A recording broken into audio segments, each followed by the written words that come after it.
저한테 항상 그랬어요. 어머니께서 규민아 나는 항상 힘들 때마다 이렇게 외쳤다.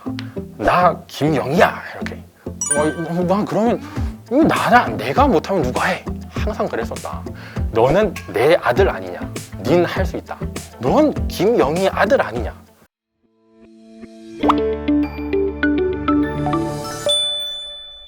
저는 어떤 과목을 대하든 항상 던져야 되는 질문이 있다고 생각이 들었거든요. 예. 제가 지금 당장 대기자님께 삽을 하나 주면서 나가서 땅 파세요 이렇게 말했다고 쳐봐요. 저한테 뭐라고 물어보실 거예요? 왜 파야 그죠? 되냐? 왜 파야 되냐고 물어볼 거잖아요. 그래서 첫 번째 질문은 내가 이 과목을 왜 공부해야 되지? 이거예요. 이거 왜 공부해야 돼? 일단 국어 왜 공부해야 되지? 네네. 수학 왜 공부해야 되지? 그런 거죠. 과학 왜 공부해야 되지? 이제 가장 본질적인 대답은 다 똑같겠죠. 일단 재밌으니까. 일단 이게 본질적인 대답인데 좀 더 구체적으로 과목별로 좀 상의할 수 있겠죠. 이때 첫 번째 질문은 왜 공부해야 되지? 왜 공부해야 되냐?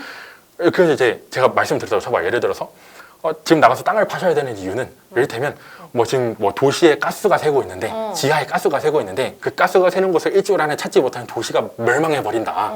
그러니까 빨리 나가서 파야 된다. 말씀드렸다고 쳐봐요. 그래서 이제 대개는 나가서 열심히 땅을 파시겠죠. 네, 그렇지만 이제 만약 예를 들어서 처음 땅을 파보시는 거라 잘 못 판다고 쳐봐요.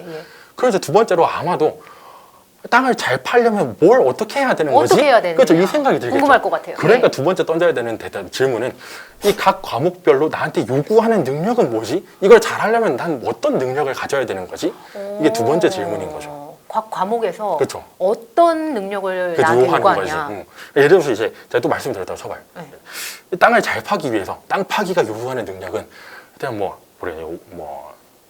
근지구력 이런 식으로 악력 예. 이런 거를 말씀드렸다 쳐봐요. 그럼 이제 세 번째로 들어야 되는 생각은 아마도 그렇다면 그런 능력들을 기르기 위해서 나는 어떤 훈련을 해야 되지? 이런 생각이 드실 거예요. 그렇겠죠. 당연하게도 예. 공부를 이제 치환을 해보자면 공부는 훈련이 아니라 마음가짐이니까 세 번째로 일단 이제 그 능력을 기르기 위해서 내가 가져야 하는 마음가짐은 무엇이지? 이런 질문을 던져볼 수 있겠죠. 그 세 개를 생각 아예 안 하고 하는 사람들 너무 많을 것 같아요. 그렇죠. 그러니까 그런 게 공부를. 제가 말씀드린 좀 주체적이지 않은 운전대를 놓고 그냥 하라니까 하고 왜 하는지 모르고 그냥 하는 학생들이 많은 거죠. 그래서 곧 교과 과정의 공부는 문제풀이로 생각하는 사람이 그렇죠. 너무 그런 많거든요. 친구들이 너무 많죠. 시험을 잘 치기 위해서 공부를 한다라고 생각해버리는 친구들도 많고. 근데 그렇게 했었을 때 놓치는 거는 뭔가요? 그렇게 하면 이제 이 공부의 본질을 놓치게 되죠. 이 본질이 아닌데 우리가 본질적으로 마지막 근본적으로 치려고 하는 시험은 학생들이라면 보통 다 이 수학 능력, 대학 수학 능력 시험을 치려고 하는 거지. 예. 문제풀이 시험을 치려는 게 아니잖아요. 대학 수학 능력 시험을 풀어서 설명하자면 학문을 수행하는 데 필요한 능력이 니한테 있냐 없냐 이걸 보고자 하는 시험이지 문제풀이 잘하냐 못하냐 이걸 보고자 하는 시험이 아니잖아요. 대학에 가서 학문을 수행하는 능력, 다시 말하면 학자로서의 능력인데 그렇다면 네가 학자로서의 자세로 이 과목들에 접근하고 있냐 아니냐 이걸 길러야 되는 거고 그렇다면 그러니까 진짜 순수한 그 학문 자체를 바라봐야 된다는 거죠. 그러면 그 지금 말씀하신 그 본질을 각 과목별로 좀 들어가서 설명을 좀 해주시겠어요? 먼저 국어부터. 일단 아까 세 가지 질문에 사실대로 답을 해보면 될 것 같은데 첫 번째 국어라는 과목을 내가 왜 공부해야 되는가 답을 해보자면 제 생각에는 국어를 공부하는 이유는 대화를 나누는 게 너무 즐거워서 재밌으니까. 누구랑요? 지문이랑 대화를 지문이랑? 그렇죠. 이 국어 지문을 보통 다들 분석의 대상으로 여기고 맞아요. 빠른 시간 안에 풀어 제껴야 되는 지문, 빨리 맞아요. 분석해내야 되는 지문 그렇게 받아들이기 마련인데 그게 본질이 아니거든요. 그 지문과 대화를 하라고요? 그렇죠. 일단 국어 학자들이 모르겠네요. 과거에 쓰인 3위인곡 그런 이제 국어 지문들, 문학 지문들을 보면서 나 빨리 풀어 제껴야 되는데 이런 생각을 가지면서 국어 학자들이 고민을 할까요? 아니잖아요. 마음껏 만끽해 보겠죠.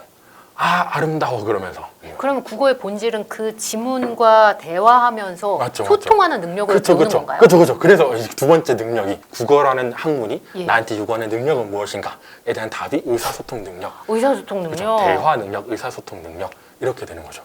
그럼 그걸 기르려면 어떻게 해요? 그걸 기르기 위해서 내가 가져야 되는 마음가짐은 무엇인가? 마음을 활짝 여는 건 것 같아요. 국어 지문한테. 그렇죠. 국어 지문한테 마음을 여는 거죠. 예를 들면요? 예를 들어서 사실 국어 지문한테 마음을 여는 가장 쉬운 방법은 뭐냐면 내가 평상시에 관심이 있던 주제의 지문이면 되거든요. 내가 예를 들어서 제가 평상시에 저는 이제 의학도니까 저는 이제 의학에 관심이 많죠 저는. 근데 의학 지문이 딱 나왔다. 그럼 저는 너무너무 반갑거든요. 그렇겠죠. 그렇죠? 그런 것처럼 평소에 자기가 관심이 많았던 지문이 등장했다면 마음은 너무 쉽게 열리게 돼 있어요. 근데 그렇지만 참 안타깝게도 대부분의 친구들은 모든 과목에 모든 이제 주제에 다 마음이 열려 있는 게 아니잖아요. 그러니까 이제 어떤 식으로 마음을 열어야 되나 생각을 해봤을 때 주제를 갖고 마음을 열기가 어렵다면 화자를 갖고 마음을 열어보자. 화자요. 예. 이 지문에 써져 있는 그 지문이 말하는 그 사람이죠. 그 지문 내용을 말하고 있는 그 사람. 그 사람한테 내가 마음을 열어보자 이거죠. 예. 그러기 위해서 화자를 이를테면 나랑 엄청 친한 친구, 혹은 나의 연인 이렇게 생각을 해보는 거야. 내가 사랑하는 사람. 그런 식으로 내가 화자를 한번 설정을 해보는 거죠. 이 지문에 감정이입을 해야 그쵸, 되겠네요. 그쵸. 이 사람이 살아 숨쉬는 지문이라고 생각을 하는 거죠. 그럼 저절로 마음은 열리기 마련이고 예. 그게 바로 국어가 나한테 요구하는 능력이다 이거죠.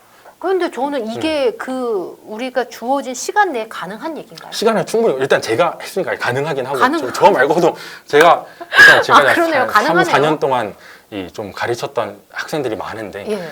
가능한 친구들 너무 많이 봤고 예. 그게 가능하지 않도록 만약에 시험을 냈다면 그건 교수님이 시험을 근데 잘못 예를 내신 거죠. 들면 그거는. 그게 굉장히 딱딱한 비문학이어도 그렇게 감정이입이 되나요? 굉장히 딱딱한 비문학이지만 예. 내가 사랑하는 사람이 이를테면 뭐 은행에 근무하는 뭐 우리나라의 경제에 대해서 깊게 고민하고 있는 내 여자친구가 내 사랑스러운 연인이 생각을 하다가 막 자기야 내가 드디어 깨달았어 그러면 나한테 왔다면 내가 BIS를 설명해 줄게. 뭐 그렇죠. 이렇게요? 그러면서 나한테 설명을 한다면 저절로 기억에 남겠죠. 솔직하게 말하면 저는 이제 고3 때 예. 국어 지문에 딸린 문제들 있잖아요. 뭐 중간고사, 기말고사 그런 시험 순간들 빼고는 딸린 문제들은 하나도 안 풀었었거든요. 저는. 아 문제를 거의 안 풀었어요. 그렇죠. 그냥 시험장에서만 풀었었어요. 모의고사 날? 네, 그런 날. 수능도요? 그렇죠. 수능 당. 정말요? 네. 아니 그걸 왜 풀어야 되냐 이거 왜 풀어야 되냐. 그 수학 능력 시험이 나한테 요구하는 능력은 학자로서의 능력이지 문제 풀어 제끼기 능력이 아니잖아요. 수학은 사실 근데 네네. 좀 전에 말했던 그 능력과는 좀 다르게 문제풀이가 좀 중요하잖아요. 수학은. 아니 수학이 왜 문제? 수학도 문제풀이가 수학은 안 문제풀이가 중요해요? 전혀 중요하지 않죠. 수학의 본질은 뭔가요? 수학이란 이제 수학이란 그 학문부터 제대로 파야 되는데 수학이란 아 오늘 교수님 모신 것 같아요. 수학이란 몇 가지 공리와 몇 가지 정의로부터 시작해서 공리와 정의. 그냥 논리적으로 풀어 나가지는 학문. 가장 쉽게 예를 드는 것 중에 하나가 예를 들자면 삼각형의 세 각의 합은 180도다. 이걸 배우죠. 네. 왜 그러냐? 이걸 왜 삼각형의 세 각의 합은 그냥 배웠어요. 180도냐? 그죠? 다들 그래 버려요. 네. 이를테면 파이를 배울 때 다들 그냥 파이는 무리수다 이렇게 배우는데 파이가 왜 무리수냐 이건 거죠. 왜 무리수냐? 어떤 논리 과정이 들어가 있는 거냐 거기에. 근데 안타깝게도 보통 선생님께서 설명을 해주실 때 뭐라고 설명해 주시냐면 무리수의 정의를 먼저 말해줘요. 무리수란 맞아요. 예. 무한 소수고, 그러니까 끝없이 이어지는 소수고, 그리고 순환하지 않는 소수다. 그러니까 순환 마디가 없는 소수다. 그러니까 무한 소수이면서 순환 마디가 없으면 그게 무리수다. 네. 일단 설명을 해주고, 그 다음에 파이를 보여줘요. 파이를 소수 표현으로 되어 있는 3.14, 159 이걸 쫙 보여주면서 한 100자리 정도까지 보여주죠. 그 다음에 말을 하죠. 봐봐, 끝이 없지? 봐봐, 순환하지 않지? 자, 그래서 이건 무리수야. 이렇게 설명을 하시는데 당연하게 의무를 가져야 되는 거거든요, 여기에. 예. 아니, 100자리까지밖에 안 보여주지 않았어요? 그 이후로는 끝이 날 수 있는 거잖아요. 한 100만 자리쯤 끝날 수 있는 거 아니에요? 어떻게 순환하지 않는다고 확정 지을 수가 있어요? 그 당연하다고 얘기하는 거에 반론이나 의문을 제기해라. 그렇죠. 그런 게 이제 진짜 수학인 거죠, 그런 게. 그런 그거를 측정하는 게 사실 문제잖아요. 예쁜 문제들은 예. 본디 이제 그 논리 과정을 제대로 밟은 학생들만 풀 수 있게끔 구성이 되어 있어요. 그래서 우리가 보통 수능 문제들이 예쁘다. 맞아요. 그렇게 네. 말을 하는 건데 보통 시중에 나와 있는 문제들은 그렇게까지 깊은 고민이 들어가지 않은 문제들이 많죠. 그러다 보니까 학생들 이 머릿속에 오개념이 생긴 거죠.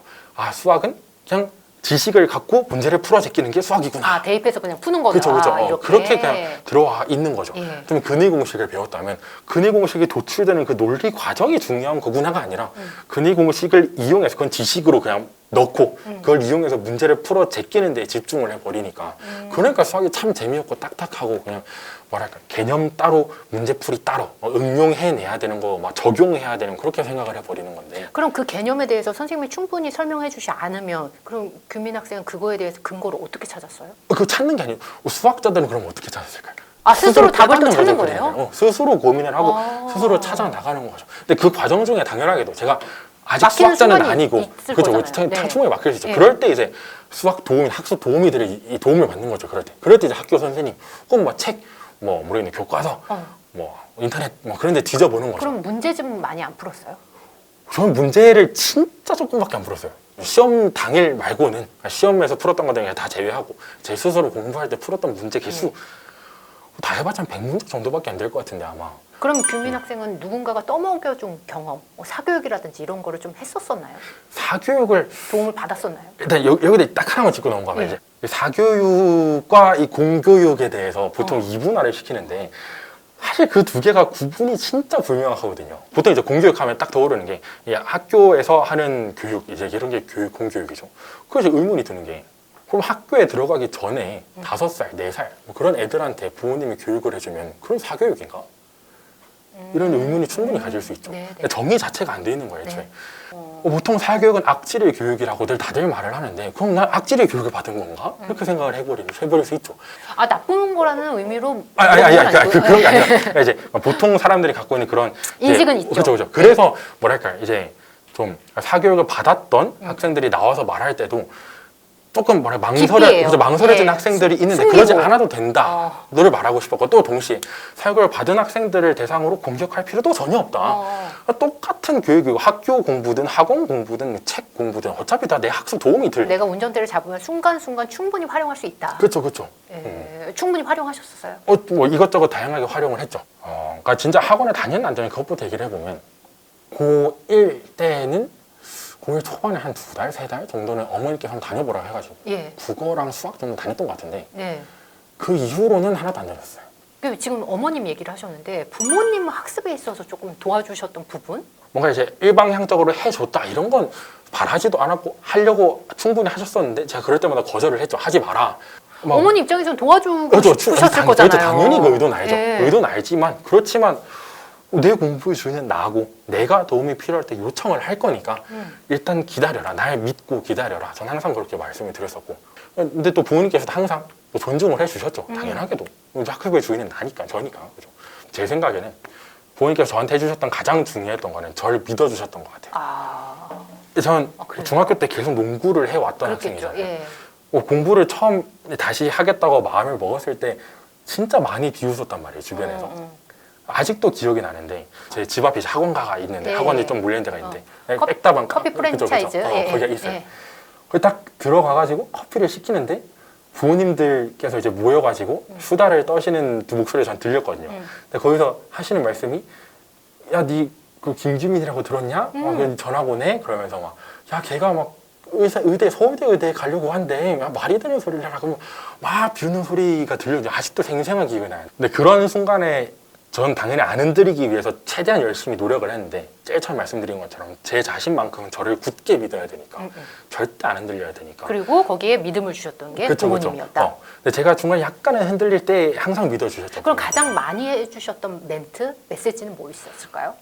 진짜 힘이 되는 말인데 여기서 어머니 성함을 직접 말하는 건 좀 그러니까 김영희 정도를 해보면 저한테 항상 그랬어요. 규민아, 나는 항상 힘들 때마다 이렇게 외쳤다. 나 김영희야 이렇게. 난 그러면 이거 나나 내가 못하면 누가 해? 항상 그랬었다. 너는 내 아들 아니냐? 닌 할 수 있다. 넌 김영희 아들 아니냐?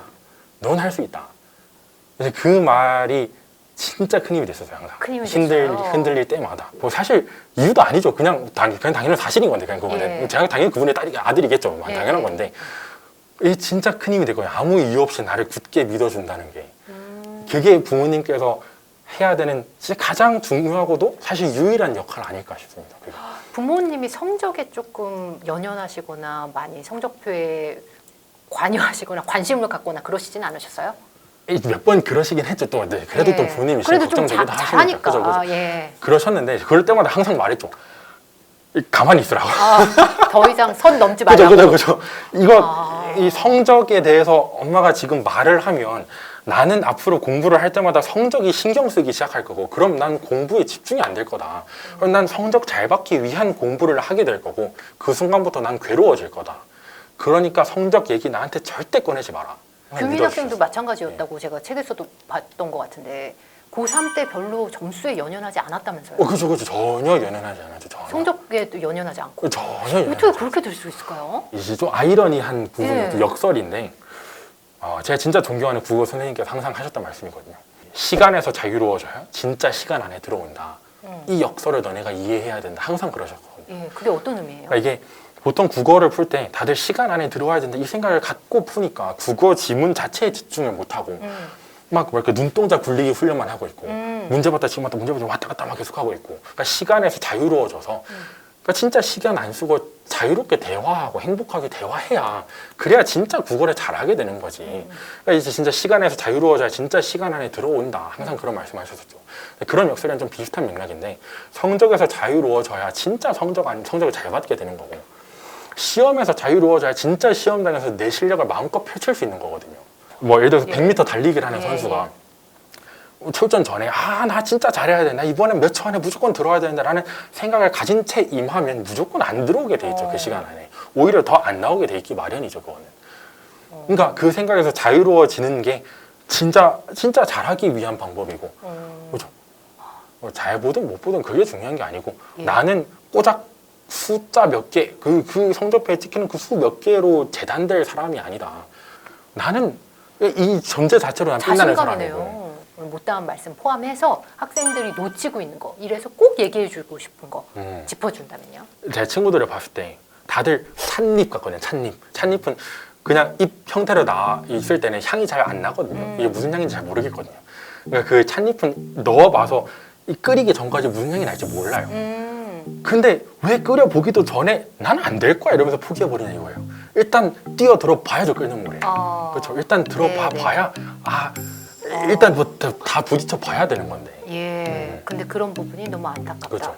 진짜 어느 순간이 됐든 마지막 순간까지는 스스로가 스스로를 믿어줬으면 좋겠어요. 알겠습니다. 네, 오늘 김규민 학생의 경험담이 공부의 마음가짐을 놓고 고민하는 많은 학생과 학부모님들께 귀한 조언이 됐을 것 같습니다. 장시간 귀한 말씀 감사합니다. 네, 감사합니다.